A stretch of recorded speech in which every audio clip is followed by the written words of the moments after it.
8 September ষষ্ঠীর মধ্য দিয়ে শুরু হচ্ছে সনাতন ধর্মাবলম্বীদের প্রধান ধর্মীয় উৎসব শারদীয় দুর্গাপূজা। গত বছরের তুলনায় এবার সিলেটে বেড়েছে মণ্ডপের সংখ্যা।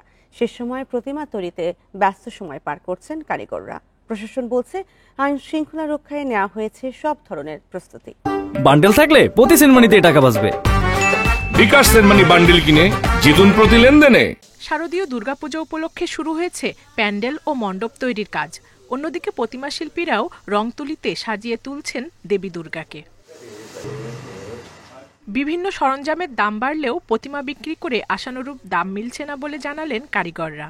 পরিশ্রম হয় আর কাজ যে তুলনায় কাজ করা হয় সে তুলনায় আমরা পারিশ্রমিকটা সেভাবে পাই না। খাটনি হয় আমাদের, ঠিক আছে, এই অনুযায়ী আমরা কিন্তু পরিশ্রমের অনুযায়ী আমাদের টাকা পাই না, ঠিক আছে। আমরা রাত দিন 24 ঘন্টা খাটতে আছি। দেখেন, এই যে সকাল থেকে বেচবো আমরা, ঠিক আছে, রাত ভোরে কাজ করব, রাত 4টা-5টা পর্যন্ত কাজ করি। গেল বছর সিলেটে 593টি মণ্ডপে পূজা হলেও এবার তা বেড়ে দাঁড়িয়েছে 618টি। এর মধ্যে মহানগর এলাকায় 150-এরও বেশি। বিভিন্ন সাজসজ্জা সহ বিভিন্ন উপকরণের জোগাড় যন্ত্র এইগুলা পূজারীরা করছেন এবং এবার পূজার আমরা মনে করি যদি সবাই মিলে আমরা আন্তরিকভাবে আমরা সহযোগিতা পাই তাহলে আমরা এইবার পূজা নির্বিঘ্নে করতে পারবো, সেই প্রত্যাশা রাখছি।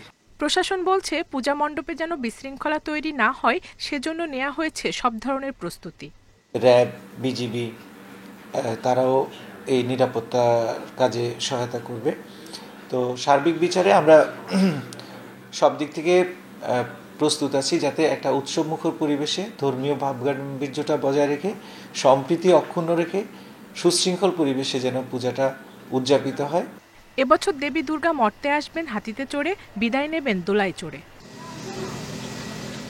Independent news.